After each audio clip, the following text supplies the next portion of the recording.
Hakuna kipindi rahisi cha kutengeneza mamilioni kwa mfanyabiashara kama sasa. Katika video hii ya leo nitakuonyesha namna gani kama mfanyabiashara mdogo unaweza kutengeneza mamilioni, ukapata uhuru wa muda na ukapata uhuru wa kifedha. Tukirudi nyuma katika mradi uweze kuwa mfanyabiashara aliyefanikiwa, ilibidi uwe capitalist. Capitalist inamaanisha ulibidi uwe na chain of production, chain of distribution, uwe na department store, uwe na mashamba, uwe na kiwanda. Lakini hivyo vyote vilikuhitaji pia uwe na watu ambao utawaajiri watasimamia hivyo vitu. Pia kulikuwa naingia costs zingine kama vile umeme na resources nyingi. Lakini kwa sasa hauhitaji resources hizo zote. Kwa kutumia teknolojia unaweza kutengeneza na kuingiza mamilioni kama capitalistic. Kabla sijaendelea, hakikisha una subscribe ili kwa kwanza kupata content zetu kila wiki.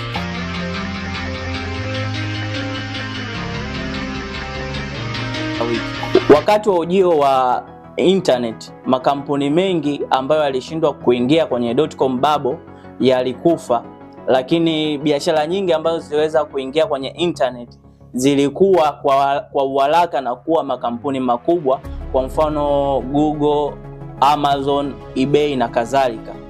Sasa hivi ni zama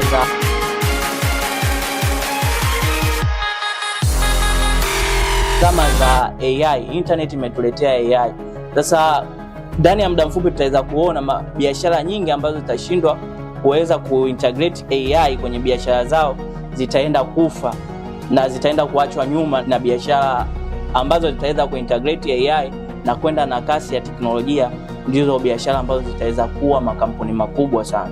Sasa kwa wewe mfanyabiashara mdogo, imradi uweze kutengeneza mamilioni na uweze kuwa na uhuru wa muda na kuwa na uhuru wa kifedha, moja kwa moja lazima uweze kutengeneza passive income.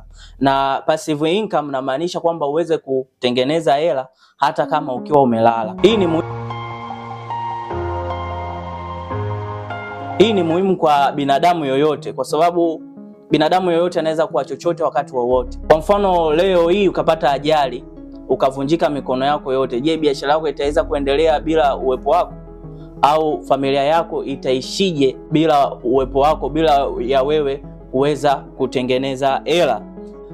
Imradi uweze kuwa na passive income, kama nilivyoelezea kwa kipindi cha makapitalisti, walikuwa na ajiri watu wengi ambao walikuwa wanaingia kwa shift, na maana hata nyakati za usiku na watu ambao walikuwa wanafanyia kazi. Lakini pia walikuwa na mashine ambazo zinafanya kazi zaidi ya masaa 24. Kwa hiyo yule kapitalisti aidha akilala, hata akiumwa, hata akivunjika mikono, bado kuna hela ambayo inakuwa inaingia na bado kuna kuwa familia yake inaweza ikasustain. Sasa kwa wewe mfanyabiashara mdogo wa karne hii ya 21, imradi uweze kuwa na passive income, itakuhitaji kwenye duka lako uajiri watu ambao wataweza kufanyia kazi na aidha waingie kwa shift. Maana yani mtu wa kawaida ataweza kufanya biashara mpaka usiku, atahitaji muda pia wa kupumzika. Kwa hiyo itabidi uwe na watu ambao wanaingia kwa shift. Lakini kwa internet na teknolojia hii mpya ya AI hauhitaji vyote hivyo. Kwa mfanyabiashara mdogo tu mwenye mtaji mdogo, hahitaji kuajiri mtu ambaye ataingia kwenye biashara yake kwa shift. Hahitaji hao watu wote.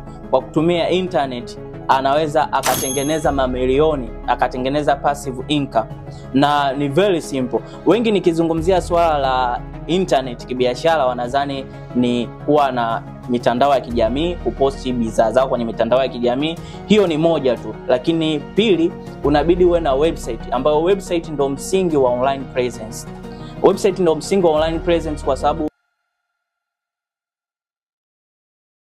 sababu website yako inafanya kazi kwa kanuni zako wewe mwenyewe. Hamna mtu ambaye anakupangia kama kwenye social media, ambao kwenye social media unapangiwa limitation ya kuposti bidhaa.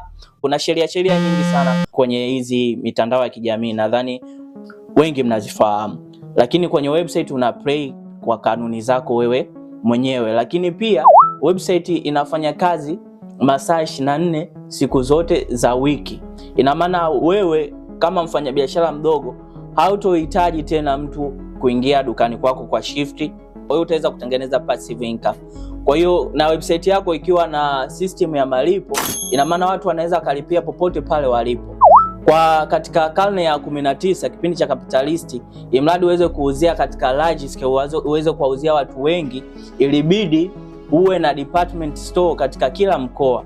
Lakini sasa uhitaji hivyo kabisa, kwa sababu internet ipo kila sehemu, na kwa kutumia internet unaweza kuwafikia popote pale walipo.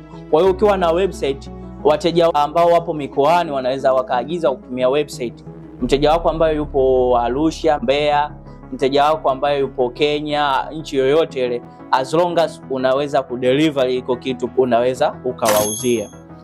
Pia kipindi cha karne ya 19, makapitalisti bado waweze kuuza at large scale, walikuwa wanamiliki chain of distribution, ambao chain of distribution inamaanisha kwamba uwe na department store, lakini uwe na magari ambayo yana transport mizigo mpaka huko. Lakini katika karne hii hauhitaji kabisa hivyo vitu, kwa sababu ukiwa na website ambayo ina mfumo wa delivery, kuna makampuni ambayo yanafanya delivery ambayo inakuwa yako integrated na website yako, atafikisha mzigo wako popote pale ulipo kwa bei rahisi. Kwa hiyo hautokuhitaji wewe umiliki magari au umiliki sijui bodaboda kufanya delivery. Ukiwa na website unapata urahisi wote huo. Inarahisisha au inapunguza gharama za marketing. Ukiwa una website, marketing inakuwa ni kitu fulani ambacho ni gharama kubwa kwako, kwa sababu let's say kwa mfanyabiashara mdogo ambaye hana website, anarusha matangazo ya kupata message za WhatsApp. Kwa goal hiyo ya kupata message za WhatsApp kwenye mitandao hii ya kijamii, ni goal fulani ambao ni very costful, yani cost per click yake ni kubwa, lakini cost per click ya website inakuwaga ni very cheap. Yani ni moja kati ya goal ambao ni very cheap. Yani tukiongelea aina ya matangazo ambayo ni cheap, website visit ni cheap kinoma noma. Kwa hiyo sasa kwa mfanyabiashara, ukiwa na website na kurahisishia pia kupunguza gharama za marketing.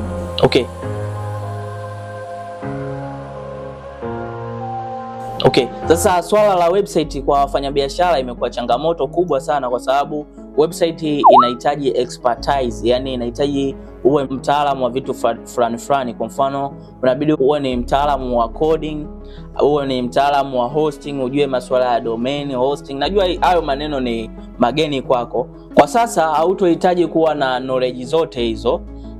Lakini pia ukiachana na knowledge, website ni kitu fulani ambacho ni expensive kwa biashara. Imradi uweze kuwa na website maalum kwa biashara ambazo tunaita e-commerce au unaweza kaita storefront, inakugharimu zaidi ya milioni 2 kuwa na website ambayo itakuwa ya kibiashara zaidi, ambayo ina feature zote za kibiashara. Na maanisha feature zile muhimu za kibiashara, kwa mfano POS, inventory na labda system za malipo ya mtandaoni, malipo ambayo yamezoeleka kwa wabongo, na maana ni malipo haya mitandao ya simu. Sasa kuwa na website ambayo ina hivyo vyote sio chini ya milioni 2, lakini kwa sasa mfanyabiashara mdogo pia anaweza akawa na website very cheap, kwa sababu kuna hii huduma ambayo inaitwa iSellOver, ambayo inakusaidia wewe mfanyabiashara kumiliki website kwa kulipia kidogo, kwa kulipia kila mwezi. Kwa hiyo unaweza ukawa na website yako na mfumo wa delivery na mfumo wa POS na mfumo wa inventory, ambayo itakusaidia wewe kuuza kwa watu wengi zaidi kuliko kuuza kwa watu ambao wanapita njiani au kuuza tu watu ambao wapo maeneo karibu na dukani kwako. Kwa hiyo ukiwa na website itakurahisishia wewe kuwauzia hadi watu ambao wapo mikoani na nje ya nchi. Ni wewe tu na limitation zako. Website haina limitation kabisa kwenye upande wa mauzo.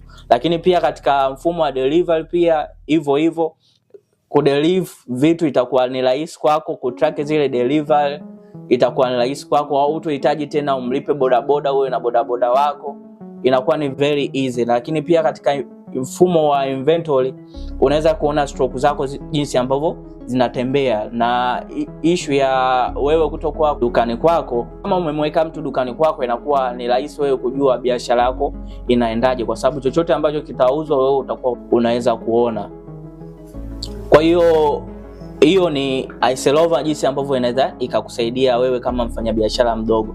Kwa hiyo utaweza kuwauzia watu na utaweza kuingiza mamilioni, na utaweza kupata uhuru wa kifedha, na pia utaweza kupata uhuru wa muda. Ukiwa na hiyo unaweza ukaenda popote pale na ukajua biashara yako inaenda smoothly. Na Icelova utaweza kuipata leo kwa promo code ambayo ni promos 15. Kwa kutumia promo code hii utaweza kupata punguzo hadi 15%. Unaweza ukabonyeza link hapa chini kwenye description. Link hii itakupeleka kwenye tovuti yao moja kwa moja, na namna ya kuitumia ni very simple. Ni kama tu Instagram unavyokuwa unaposti bidhaa zako, na jinsi Icelova ilivyo ni very simple, ni kama hivyo tu. Yani ni mwendo tu wa kuupload bidhaa zako, kuandika maelezo ya biashara yako kiufupi, na kila kitu kinaenda easy and smooth. Asante kwa kufuatilia video hii. Natumai baada ya video hii unaenda kuwa mfanyabiashara mkubwa ambaye utaweza kutengeneza mamilioni, kupata uhuru wa kifedha na uhuru wa muda. Usisahau kusubscribe na tukutane katika video ijayo.